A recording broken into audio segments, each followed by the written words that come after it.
Bien le bonjour tout le monde, aujourd'hui une nouvelle vidéo concernant le pétrole.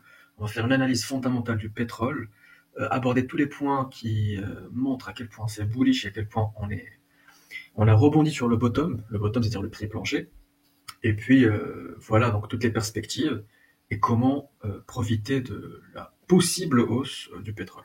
Bien évidemment, ce n'est pas un conseil en investissement, faites vos propres recherches, écoutez bien attentivement la vidéo, n'hésitez pas à vous abonner, à liker, à commenter. Donc voilà, on va commencer par l'Iran. Donc, comme vous le savez tous, tout du moins les intéressés, l'Iran est en train d'enrichir son uranium. Donc, ils veulent commencer par créer euh, tout ce qui est infrastructure nucléaire civile. Et ils sont à un stade très rapproché du taux d'enrichissement limite pour faire de l'enrichissement civil. D'après leur communiqué, ils y sont déjà. Du coup, quand on a l'enrichissement civil, on est juste à côté du stade de l'enrichissement nucléaire. Du coup, un pays comme l'Iran qui a la bombe nucléaire au Moyen-Orient déstabilise tout le monde. Et puis ça fait rebattre les cartes. Et des pays comme Israël se sentent très menacés. Du coup, Israël est en train de mettre une grande pression à Trump depuis plus d'un mois pour bombarder toutes les infrastructures nucléaires iraniennes. Trump voulait faire un deal à l'amiable, on va dire un deal à sa façon à lui, en mode on vous laisse enrichir le nucléaire, mais vous l'enrichissez hors Iran. Comme ça sera sous le contrôle de certains pays. Ou sinon, ça va être avec de l'uranium enrichi ailleurs qui va être vendu aux Iraniens. Mais du coup, les Iraniens ont des scientifiques qui sont très en avance sur le sujet, ils ne veulent pas cette arme. Et bien évidemment, une possible permission pour que l'Iran enrichisse son uranium jusqu'à un certain stade aurait été de laisser les États-Unis prendre le canal d'Ormuz et de prendre toutes les parts de marché du GNL là-bas. Mais l'Iran ne veut pas de ces deals. L'Iran veut enrichir leur uranium, créer le nucléaire civil et possiblement le nucléaire militaire. Ils disent que les Israéliens en ont, pourquoi pas nous? Effectivement, c'est comme le Pakistan. Le Pakistan, c'est du jour au lendemain, bim, le Pakistan a la bombe nucléaire.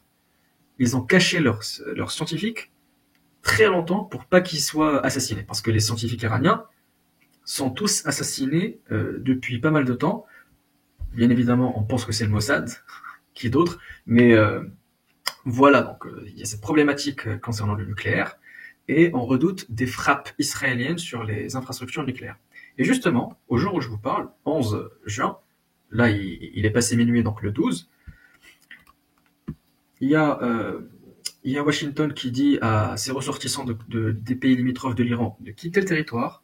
L'Iran est en train de brouiller les signaux GPS aux frontières de l'Irak. Des tankers américains sont en train de survoler l'Irak. Et plein de choses sont en train de se passer dans la zone. Pour vous rappeler, l'Iran, c'est ça. Et là, c'est toutes les bases américaines qui sont autour. Hein. L'Arabie Saoudite et Israël, c'est juste là. Donc, l'Iran est un grand pays. Il a des frontières avec plein de pays qui sont à peu près amis avec les États-Unis. Donc, enfin, amis ou pas, mais il y a des bases quand même. Donc, faire attention. Faire très attention. Et c'est à cause, grâce ou à cause, ça dépend, de ça que le pétrole a rebondi, en plus du rebond de la semaine, de 5%.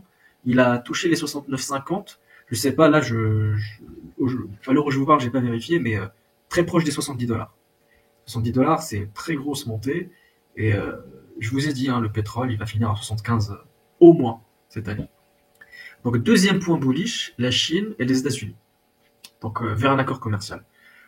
Même jour, le 11 juin, ils ont annoncé un deal, c'est-à-dire à la fin des prolongations dont ils ont parlé, ils ont annoncé un deal qui ne va absolument rien changer. Donc, il a dit que le deal avec les États-Unis et la Chine a été fait. Il a été approuvé par Xi et moi, bien évidemment. Donc, les tarifs vont être de 55% sur la Chine et la Chine va appliquer un 10% sur les États-Unis, comme ce qui était avant. Sauf que c'est trop beau pour être vrai et on commence déjà à parler de rumeurs comme quoi ça va prendre un petit peu plus de temps finalement, tout ça. Mais voilà, donc, suite à ça, le pétrole a un petit peu réagi au tout début avant de parler de l'Iran et tout. Il a touché les 67 dollars, mais suite à l'info sur l'Iran, Israël, tout ça, ça a augmenté. Donc, autre point bullish, donc tout ce qui concerne l'OPEP+. OPEP, c'est Organisation des pays exportateurs du pétrole. Donc, on a des exportations en baisse. Donc, ils commencent à exporter en baisse. Pourquoi? Parce qu'ils consomment à consommer plus chez eux, c'est l'été. Donc, on va parler de ça sur l'urbanisation après. L'augmentation de la production inférieure aux attentes, parce que les pays de l'OPEP voulaient augmenter leur production, mais ils ont augmenté leur production d'une façon beaucoup plus modérée qu'attendue, ce qui a fait baisser comment dire, ce qui a fait baisser l'offre éventuelle, donc fait monter les prix. Et ces pays-là avaient déjà commencé à faire des coupes depuis un an, un truc comme ça. Et du coup, là, ils commençaient à progressivement réduire ces coupes-là, mais ils les réduisent d'une façon encore plus modérée qu'attendue. Donc, en gros, on maintient le robinet un petit peu plus fermé qu'attendu, ce qui fait baisser l'offre par rapport à la demande, qui est croissante. Donc là, c'est le Kazakhstan. Le Kazakhstan qui a fait baisser le baril il y a 3 semaines de cela, après avoir annoncé qu'il allait augmenter la production, bah finalement, il allait augmenter la production, mais on remarque que l'exportation baisse, et baisse brutalement. Donc ça, c'est dans le cadre des exportations en baisse. Et si on prend l'ensemble de l'OPEP+, l'OPEC en anglais, les exportations sont en train de baisser massivement depuis le début de l'année. Vous voyez? Donc tout ça n'aide pas. Et donc là, c'est le troisième ou le quatrième point bullish sur le pétrole, l'augmentation de la demande mondiale. Donc tout à l'heure, on avait dit exportation en baisse. Ils exportent en baisse parce que leurs pays à eux s'enrichissent. Et les pays s'enrichissent.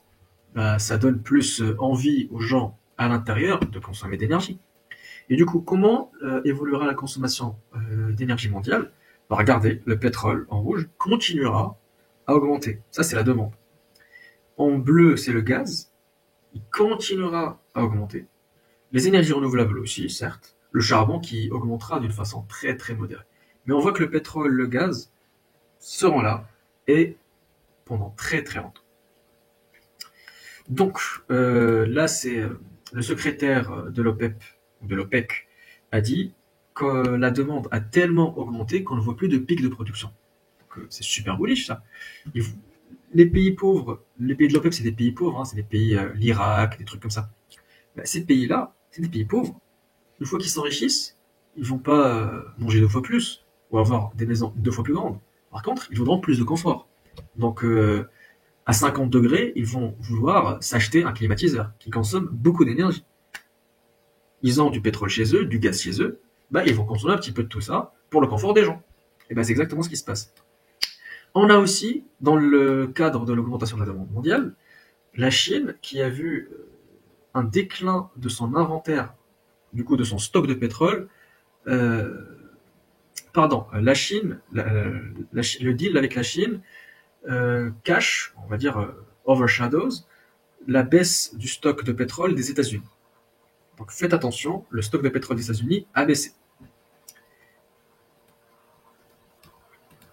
On a le fait que les data centers, ça c'est l'EIA qui le dit, les data centers vont avoir besoin de beaucoup plus besoin d'énergie, et ça va pousser tout ça à des records en 2025. Donc l'énergie, gaz, pétrole, énergie renouvelable et nucléaire. Mais surtout, pétrole et production d'électricité.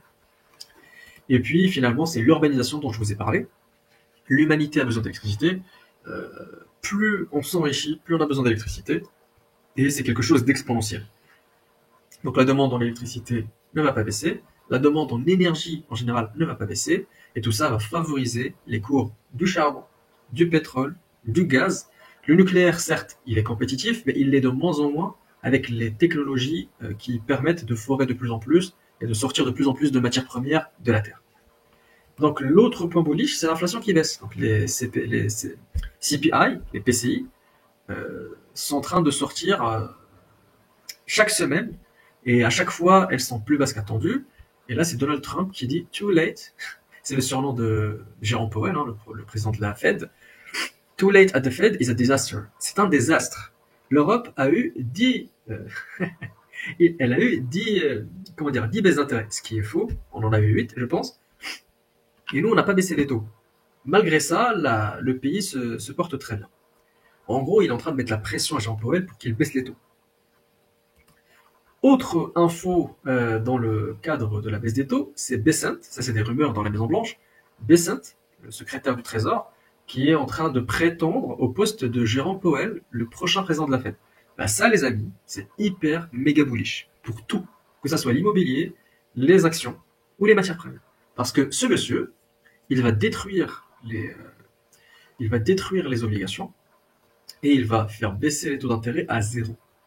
Il va faire baisser les taux d'intérêt à zéro, donc tous les sous-jacents vont exploser. L'investissement va exploser, l'endettement va exploser, tout va exploser, mais du coup, le pétrole va s'envoler parce que la demande sera beaucoup plus forte que l'offre.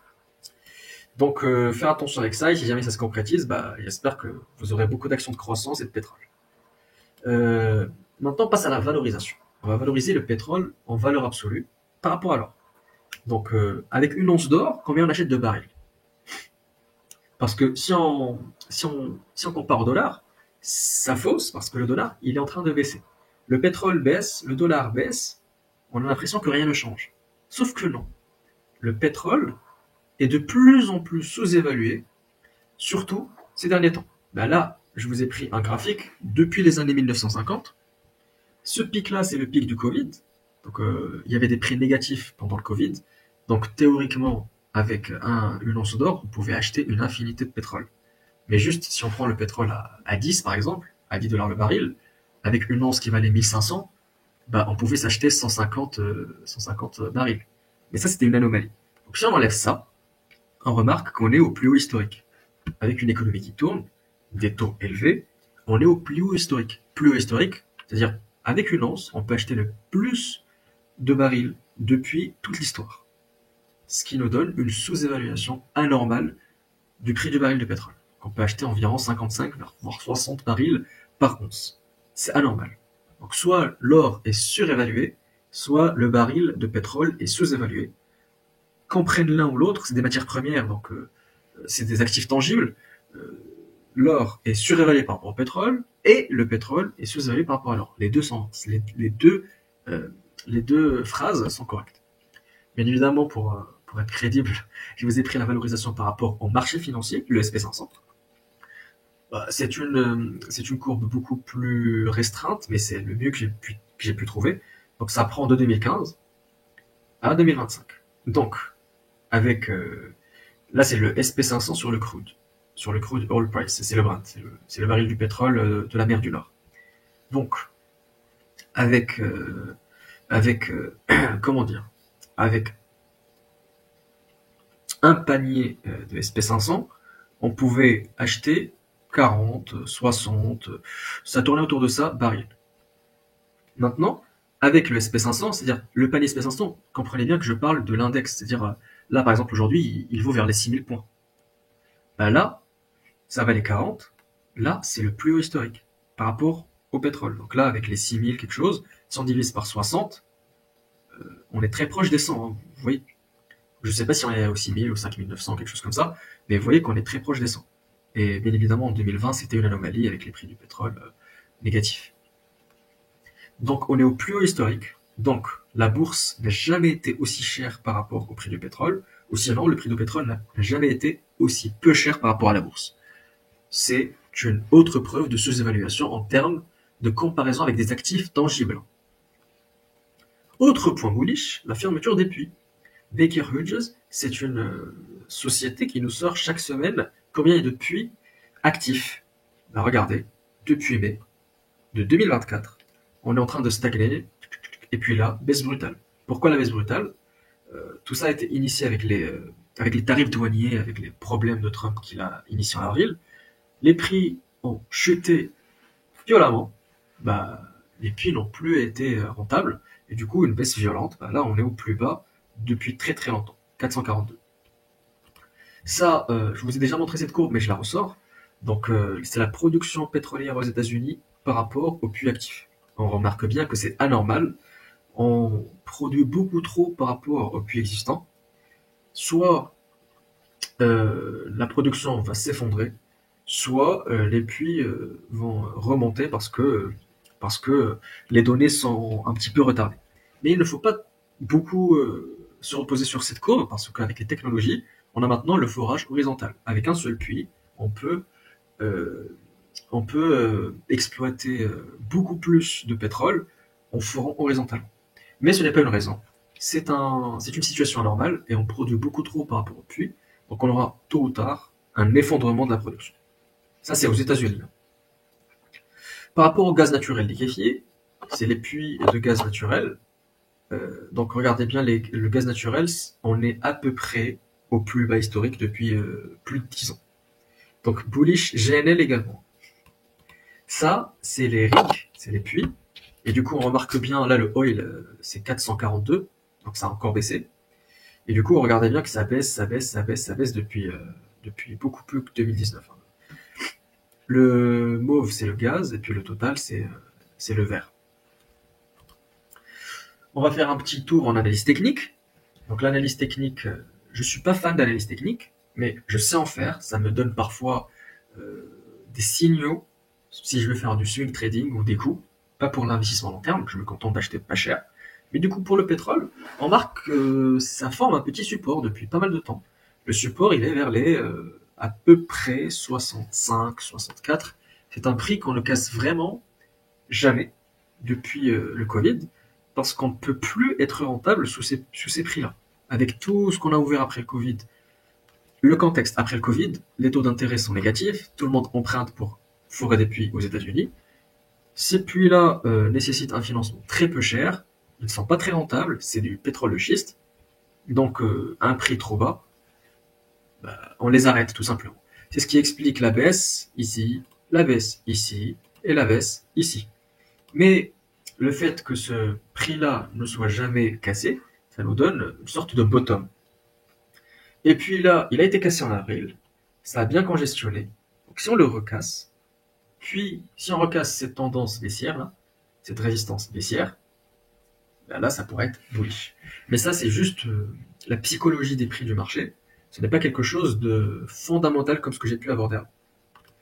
Dernière section de la vidéo, c'est comment profiter de cette hausse. Donc là, on a vu que le pétrole, l'énergie en général, le pétrole en particulier avec le gaz, tout ça, sont sous-évalués. Comment profiter? Comment jouer sur cette hausse? Bien évidemment, on n'est pas là pour jouer, mais il y a deux façons de s'exposer à cette hausse. Soit en investissement sur des sociétés en bourse, des majors pétrolières, du Exxon, Total, BP, Shell, Chevron. On peut aussi s'exposer à d'autres acteurs qui ne sont pas des majors, comme Noble, comme Parex, comme Aker, je pense, comme Equinor. Il y a plein de sociétés comme ça, mais elles sont beaucoup plus fragiles, parce qu'elles sont plus petites. Elles n'ont pas beaucoup de réserves, et puis elles sont moins diversifiées selon leur géographie. Par exemple, Equinor, c'est la Norvège. Donc la première façon, c'est les actions. La deuxième façon, c'est le trading de CFD sur le Brent. On achète des contrats futurs sur le pétrole, et puis on espère que ça monte pour qu'on puisse le vendre à quelqu'un d'autre. Mais moi, je choisis d'investir sur des actions. Et mon action préférée, vous la connaissez déjà, c'est Total Energy. Donc un petit argumentaire, parce que je ne suis pas là pour valoriser Total ou quoi que ce soit, je l'ai déjà fait dans d'autres vidéos que je vous invite à aller voir. Mais cette vidéo, c'est sur le pétrole et l'énergie. Mais j'en profite pour faire un petit tour. Donc très peu de dettes. J'ai regardé 20% des capitaux propres, à vérifier, je peux me tromper. Valoriser très peu par rapport à ces actifs sur le bilan, les actifs comptables.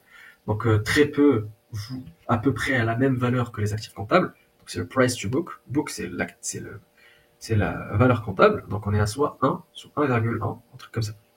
Le PER, le price earning ratio, est très bas. Donc on est entre 9 et 10. Même avec un pétrole très bas. Parce que le PER, pour les cycliques, il faut s'en méfier.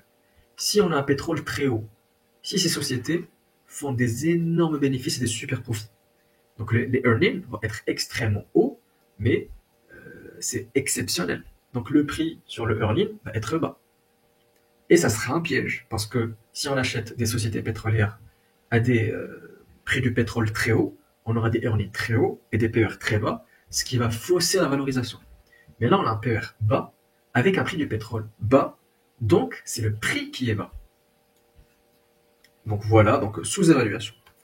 C'est la moins valorisée des majors pétrolières. Donc quand on prend du Exxon ou du Chevron ou des trucs comme ça, on a des PER de 15, de 14. Là, on a du 9. Et je rappelle, 9 avec des prix du pétrole très bas.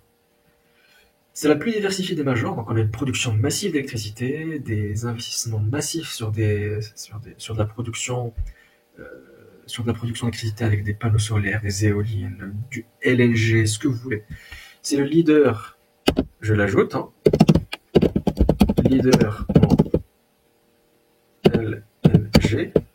Le seuil de rentabilité, c'est-à-dire le break-even point, hein, c'est pas le coût de production, c'est le seuil de rentabilité, c'est le coût qui permet de mettre les comptes de l'entreprise à zéro. On ne perd pas d'argent quand on est au-dessus de ces prix-là. Le seuil de rentabilité parmi les plus bas des majors, on est entre 20 et 25 dollars le baril. Donc plus haut que 25 dollars, on a un free cash flow. Très risible, mais il existe. Elle est éligible au PEA. Et au cours actuel, on a à peu près 6,30 dividendes, mais comme elle a augmenté après clôture avec les histoires d'Iran, d'attaque, tout ça, je pense qu'elle est à 54,10 après clôture. Donc le dividende est à peu près de 6,20% au cours actuel. Donc TTE.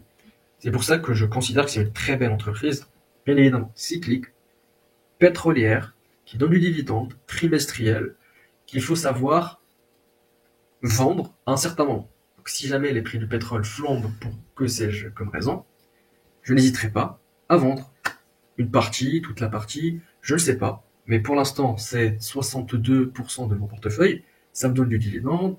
Je l'ai acheté à un cours très bas, donc mon PRE est autour de 53. Quand ça touchera les 60, 65, 70, 75, je commencerai à alléger pour acheter d'autres choses qui seront sous-évaluées. Ou tout simplement garder s'il n'y a rien comme alternative. Donc voilà les amis, j'espère que cette vidéo vous aura plu. N'hésitez pas à commenter si vous n'êtes pas d'accord avec un des points que j'ai cités, que ce soit sur l'Iran, que ce soit sur Trump, la Chine, que ce soit sur l'urbanisation, l'OPEP, le besoin, le besoin d'électricité mondiale, l'inflation qui baisse, les puits, tout ce que vous voulez. N'hésitez pas. Et puis voilà, on se revoit sur YouTube dans une prochaine vidéo. N'oubliez pas de liker, de commenter et de vous abonner. Et merci pour le soutien. Allez, bonne soirée.